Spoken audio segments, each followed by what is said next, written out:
Hello students, हम लोगों का बीए का चैप्टर नंबर 3 प्लानिंग कंटिन्यू है।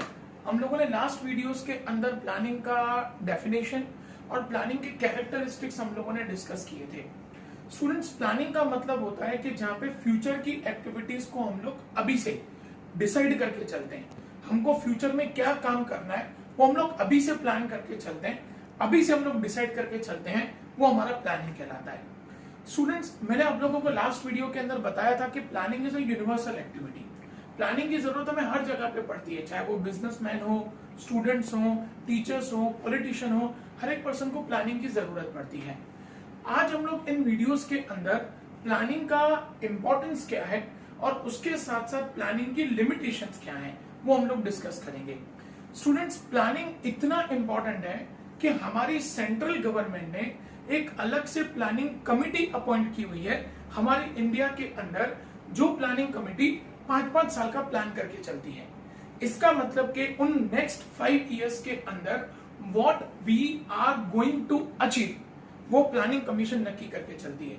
मतलब 5 साल का प्लानिंग हमारी प्लानिंग कमीशन अभी से फिक्स करके चलती है कि हम कैसे पॉवर्टी को डिक्रीज करेंगे, कैसे अनएम्प्लॉयमेंट को डिक्रीज करेंगे, कैसे जॉब अपॉर्चुनिटीज क्रिएट करेंगे, कैसे हम लोग अपनी कंट्री के इनकम को बढ़ाएंगे। ये सब 5 साल का प्लानिंग हम लोग अभी से करके चलते हैं। तो ये हर 5-5 साल में प्लान किया जाता है। तो सोचो स्टूडेंट्स, प्लानिंग कितना इंपॉर्टेंट है। जब सेंट्रल गवर्नमेंट उसको अडॉप्ट करके चल रही है, तो आपके मेरे जैसे लोग, साधारण से साधारण इंसान, हर एक पर्सन प्लानिंग करके चलता है। कई सारे लोग ऐसे होते हैं जो लॉन्ग टर्म प्लानिंग करके चलते हैं, कई सारे लोग ऐसे होते हैं जो सुबह उठते हैं, अपने आज के दिन का प्लानिंग करते हैं और उसके अकॉर्डिंगली वो काम शुरू करते हैं। But planning is done by each and every person. कोई भी काम करने के लिए, इवन घर के अंदर अगर हमको छोटी सी पार्टी भी ऑर्गेनाइज करनी है, उसके लिए भी प्लानिंग करनी पड़ती है। कैसे गेस्ट को इन्वाइट करेंगे, क्या खाना रखेंगे, क्या करेंगे, वो सब प्लान करके चलना पड़ता है। आज हम लोग पहले डिस्कस करेंगे प्लानिंग की इंपॉर्टेंस क्या है, फिर हम लोग उसकी लिमिटेशंस पे आगे जाएंगे। स्टूडेंट्स, प्लानिंग की पहली इंपॉर्टेंस है all activities are done systematically due to planning. अगर प्लानिंग है तो सभी एक्टिविटीज सिस्टमेटिकली चलेंगी। मुझे घर बनाना है तो मुझे पता है कि सबसे पहले घर के अंदर पानी की रिक्वायरमेंट है, तो मुझे पानी के बोर का बंदोबस्त करना पड़ेगा। फिर घर का स्ट्रक्चर तैयार होगा, फिर उसके अंदर इलेक्ट्रिसिटी की फिटिंग होगी, फिर उसके बाद उसके ऊपर कलर होगा, फिर फर्नीचर बनेगा। ये स्टेप्स हैं स्टूडेंट्स, वो प्लानिंग करके चलना पड़ता है। अगर आप बिना प्लानिंग के चलो, आप सबको एक साथ बुला लो, कलर वाला भी आ गया, इलेक्ट्रिशियन भी आ गया, फर्नीचर वाला भी आ गया, तो क्या होगा, आपका सारा काम हो जाएगा, लेकिन ऐसे पॉइंट्स छूट जाएंगे, कहीं पे कलर छूट जाएगा, कहीं पे इलेक्ट्रिसिटी की फिटिंग छूट जाएगी, कहीं पे फर्नीचर छूट जाएगा, क्योंकि आपने बिना प्लानिंग के काम किया है। प्लानिंग से काम करने से क्या होता है, हर एक एक्टिविटी सिस्टमेटिकली चलती है।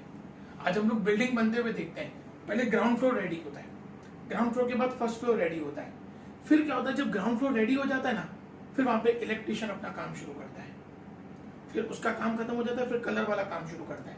जब तक ऊपर 3rd फ्लोर 4th फ्लोर बनता जाता है, electrician ground floor, first floor, 2nd floor उसका काम खत्म करता जाता है। That is planning. तो अगर प्लानिंग है तो हर एक एक्टिविटी सिस्टमेटिक तरीके से पूरी होगी।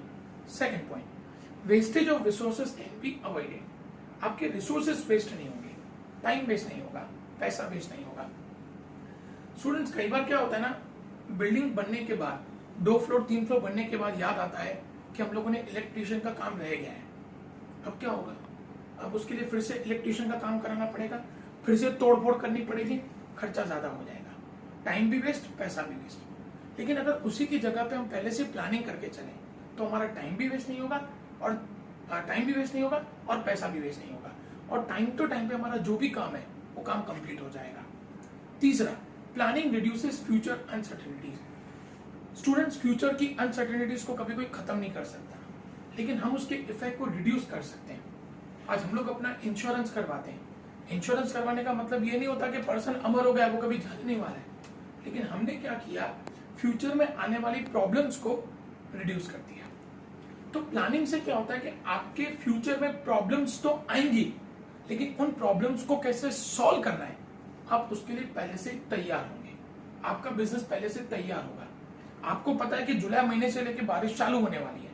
अगर आपका प्लानिंग तैयार है तो आप अनसर्टेनिटीज के लिए तैयार है कि ज्यादा बारिश पड़े कि कम बारिश पड़े, हमारे पास प्लान तैयार है। ज्यादा बारिश पड़ी तो क्या करेंगे, कम बारिश पड़ी तो क्या करेंगे, नॉर्मल बारिश पड़ी तो क्या करेंगे, हमारे पास सारे प्लान रेडी है। तो वो क्या होगा, आप टाइम टू टाइम पे उन प्लान्स को अडॉप्ट कर पाएंगे, जिससे आपका टाइम वेस्ट नहीं होगा, पैसा वेस्ट नहीं होगा, और जो आने वाली अनसर्टेनिटीज हैं फ्यूचर की, आप उसके इफेक्ट को रिड्यूस कर पाएंगे। Next, planning leads to precision.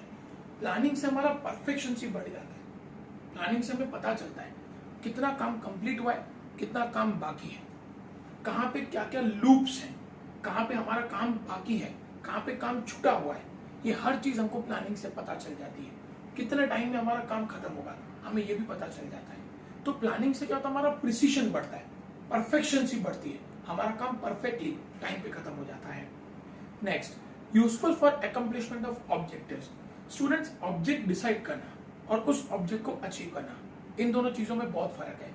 आपने ऑब्जेक्ट डिसाइड कर लिया कि आई वांट टू स्कोर 90%, लेकिन वो डिसाइड करने से ऑब्जेक्ट कभी अचीव नहीं होगा। To score 90% you must have certain plannings. तो प्लानिंग हमारे ऑब्जेक्ट को अचीव करने के लिए हेल्प करता है। Next, smoothness and other managerial function. अगर प्लानिंग अच्छा है, प्लानिंग स्मूथ है, तो प्लानिंग के साथ साथ आपके बिजनेस की बाकी एक्टिविटीज भी स्मूथली चलेंगी। प्लानिंग परफेक्ट है तो आप स्टाफ भी अच्छे से सिलेक्ट करोगे, स्टाफ को काम भी अच्छे से समझाओगे, प्रोडक्शन भी अच्छे से होगा, मार्केटिंग भी अच्छे से होगा, पैसा अच्छा कमाएंगे, प्रॉफिट भी अच्छा होगा। मतलब प्लानिंग परफेक्ट है तो प्लानिंग के साथ रिलेटेड हमारा पूरा बिजनेस स्मूथली रन कर पाएगा। Next, planning increases employ cooperation. और प्लानिंग से आपको एम्प्लॉयज का सपोर्ट मिलेगा। आपको बार बार एम्प्लॉयज को बताने की जरूरत नहीं पड़ेगी कि आपको क्या काम करना है, उन्हें पता है कब क्या काम करना है, तो वो आपको डिस्टर्ब नहीं करेंगे, आप उनको डिस्टर्ब नहीं करोगे, तो आपको एम्प्लॉयज का पूरा पूरा सपोर्ट मिलेगा। Next, effective control becomes possible. आप कंट्रोल कर सकते हो, आपको पता होता है कि भाई हमने 8 दिन का ये प्लान किया, आप 8 दिन के बाद उसको एनालाइज करोगे कि हमने जो प्लान किया था क्या उसके अकॉर्डिंगली हमारा काम खत्म हुआ। अगर हमारा काम खत्म हुआ तो बहुत अच्छा, नहीं हुआ तो किस रीजन की वजह से नहीं हुआ, वो हमारा कंट्रोल है। वो आप फाइंड आउट कर सकते हो कि क्या प्रॉब्लम्स हुए, कि जहां पे हमको प्लान अचीव करना था, ऑब्जेक्ट अचीव करना था 8 दिन का, वो हम नहीं कर पाए, तो वो क्यों नहीं कर पाए, हम उसको फाइंड आउट कर सकते हैं।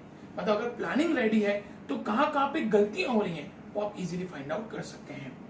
Last, planning coordinates various activities.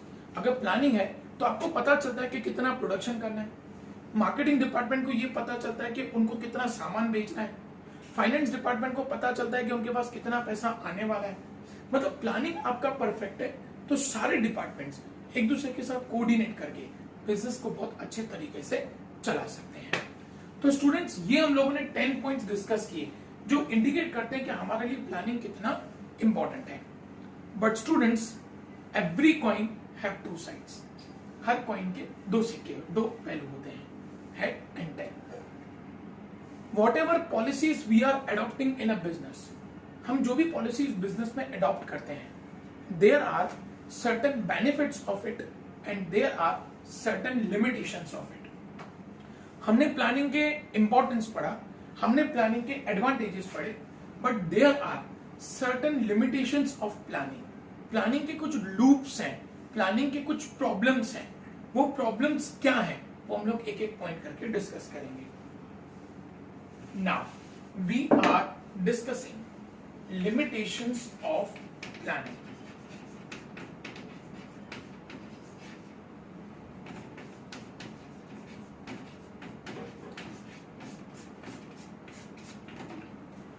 Now students, planning is a universal process. None of the fields can work without planning. Her field में आपको प्लानिंग की जरूरत पड़ती है। Planning is a guiding factor which is neither perfect nor imperfect. Students, हम लोग कभी ऐसा नहीं कह सकते कि जैसा हमने प्लान किया वैसा ही सब कुछ होगा। आज से 2 महीने पहले हम लोगों ने जो प्लानिंग किया था, क्या हम लोगों ने उसको फुलफिल किया? नहीं किया। हमने बोले कितना परफेक्टली प्लान किया था, लेकिन हम उसको नहीं कर पाए पूरा। क्यों नहीं कर पाए? क्योंकि अनअवॉइडेबल सर्कमस्टेंसेस आ गए। कोविड-19 का अनअवॉइडेबल सर्कमस्टेंस आ गया, हमारे सारे प्लानिंग फेल हो गए। तो स्टूडेंट्स, इसीलिए प्लानिंग कई बार परफेक्टली कंप्लीट भी हो जाता है। अगर ये सिचुएशन नहीं आती तो हम लोगों ने जो भी प्लान्स बनाए थे सारे कंप्लीट हो जाते। तो प्लानिंग 100% परफेक्ट भी नहीं है, 100% इम्परफेक्ट भी नहीं है। मतलब हम लोग ऐसा नहीं कह सकते कि वो हर बार ही फेल होगा, और आप ऐसा नहीं कह सकते कि वो हर बार सक्सेस ही होगा। समटाइम्स वो सक्सेस भी होगा एंड समटाइम्स वो फेल भी होगा। As per the critics and experts, the limitations of planning are as follows. अब प्लानिंग की लिमिटेशन में सबसे पहला है uncertain future. Students, planning is done for future. हम प्लानिंग किसके लिए करते हैं? फ्यूचर के लिए। क्या फ्यूचर फिक्स है? Do you know what is going to happen tomorrow? ना आप जानते ना मैं जानता हूं। तो हम प्लानिंग करके लिए करके चलेंगे, but we are not sure कि that thing is going to happen, that plan will be executed surely in future. We are not sure about that, क्योंकि फ्यूचर है और फ्यूचर तो अनसर्टेन है। तो इसीलिए कई बार प्लान हमारा सक्सेस भी हो जाता है, कई बार हमारा प्लान फेल भी हो जाता है। Planning is based on assumptions and forecasting which is made for the future, but future is uncertain, therefore assumptions are not fully correct. हमारी हर बार assumptions correct ही होंगी, जरूरी नहीं है। हमने सोचा था कि पहला लॉकडाउन खुलेगा तो हम लोग बाहर निकलना शुरू करेंगे, नहीं खुला। हमने सोचा था दूसरा लॉकडाउन खुलेगा तो बाहर निकलना शुरू करेंगे, नहीं खुला। हमने सोचा था तीसरा लॉकडाउन खुलेगा तो बाहर निकलेंगे, नहीं खुला। सो ये हमारी assumptions थी। हर बार हमारी assumptions correct हो जरूरी नहीं है। Uncertainties prevail in planning as it is related with future. Students, planning हमारा फ्यूचर के साथ रिलेटेड है। अनसर्टेनिटीज आएंगी। कोविड-19 अनसर्टेनिटी आ गया, हमने जो प्लान्स बनाए थे वो सारे फेल हो गए। तो ये होगा ही होगा, क्योंकि आपने जो प्लान किया वो फ्यूचर के लिए किया है। फ्यूचर किसी को नहीं पता क्या होने वाला है, लेकिन हम प्लान करना कभी छोड़ते नहीं है। हम प्लानिंग करके चलते हैं। सक्सेस होना न होना वो बात की बात है। Second is expensive process. Students, planning करने के लिए हमको बहुत सारा डेटा इकट्ठा करना पड़ता है, पुराना डेटा, कि हमारा पिछले साल कितना सेल हुआ था, उससे पिछले साल कितना सेल हुआ था, वो सब डेटा इकट्ठा करना पड़ता है। उसके बेसिस पे हम लोग फ्यूचर का प्लानिंग नक्की करते हैं कि हम लोग इस साल इतना सेल्स करने वाले हैं। लेकिन कभी कभी क्या होता है कि ऐसी सिचुएशंस आने की वजह से वो पूरा प्लान फेल हो जाता है, और फिर क्या होता है, आपको फिर से वो खर्चा करके प्लानिंग तैयार करना पड़ता है। तो इसीलिए कहा जाता है planning is an expensive process. Experts have to be engaged for planning function. Planning के लिए हमको एक्सपर्ट्स को हायर करना पड़ता है, तभी वो लोग प्लानिंग परफेक्ट कर सकते हैं। They are charging high fees. अब एक्सपर्ट्स हैं, फ्री में तो काम करेंगे नहीं, वो पैसा तो लेंगे। आपने उनको पैसा देके एक बार प्लान तैयार करवाया, पूरा फेल हो गया, फिर से दूसरी बार उनसे प्लान तैयार करवाना है, तो दूसरी बार उनको पैसा देना पड़ेगा। Moreover, the framing of plans require time, energy and money. Plan बनाने के लिए उनको पैसा भी देना पड़ेगा, टाइम भी देना पड़ेगा। लेकिन वो प्लान अगर फेल हो गया, उसको हटाना पड़ेगा, दूसरा प्लान बनाना पड़ेगा, जिसके लिए अलग से पैसा देना पड़ेगा, अलग से टाइम देना पड़ेगा। Thus, planning is an expensive process. तीसरा, टाइम कंज्यूमिंग। स्टूडेंट्स, प्लान बनाने में बहुत टाइम जाता है। अच्छा, आपने वो प्लान बनाया, टाइम देके वो प्लान फेल हो गया, फिर से दूसरा प्लान बना, तो ये बहुत टाइम चला जाता है कई बार इन सब चीजों में। Planning involves collection of necessary informations. Planning के लिए हमको बहुत सारी इंफॉर्मेशंस कलेक्ट करनी पड़ती हैं। जैसे मैं प्लान कर रहा हूं कि मैं इस बार अपनी सेल्स को इंक्रीज करूंगा, तो पहले मुझे इंफॉर्मेशन कलेक्ट करनी पड़ेगी। भाई, सेल्स इंक्रीज करने के लिए मैं कहां पे मार्केटिंग करूं, कहां पे एडवर्टाइजमेंट करूं, वो सारी इंफॉर्मेशन गैदर करनी पड़ती है, और उसमें बहुत सारा टाइम चला जाता है। Its classification, analysis and interpretation to decide alternatives for the business. अब सपोज मैंने ये सोचा कि मैं एडवर्टाइजमेंट करना चाहता हूं। अब एडवर्टाइजमेंट कहां पे करूंगा? ऑनलाइन एडवर्टाइजमेंट करूंगा, न्यूज़पेपर में एडवर्टाइजमेंट करूंगा, चैनल्स पे एडवर्टाइजमेंट करूंगा। अब पहले मुझे उसका इंफॉर्मेशन गैदर करना पड़ेगा कि किस जगह पे मुझे कितना पैसा देना पड़ेगा, फिर उसको एनालाइज करना पड़ेगा, और फिर उसमें से एक बेस्ट अल्टरनेटिव मुझे लगता है कि मेरे बजट के हिसाब से न्यूज़पेपर में एडवर्टाइजमेंट बेस्ट है, मैं उसको सेलेक्ट करूंगा। लेकिन इस पूरे प्रोसेस में टाइम बहुत चला जाता है। Thus, it is a lengthy and time-consuming process. Fourth limitation: planning is irrelevant. विश्वास नहीं कर सकते स्टूडेंट्स कि हम लोग 100% उसको कंप्लीट कर ही पाएंगे। Planning involves uncertainties.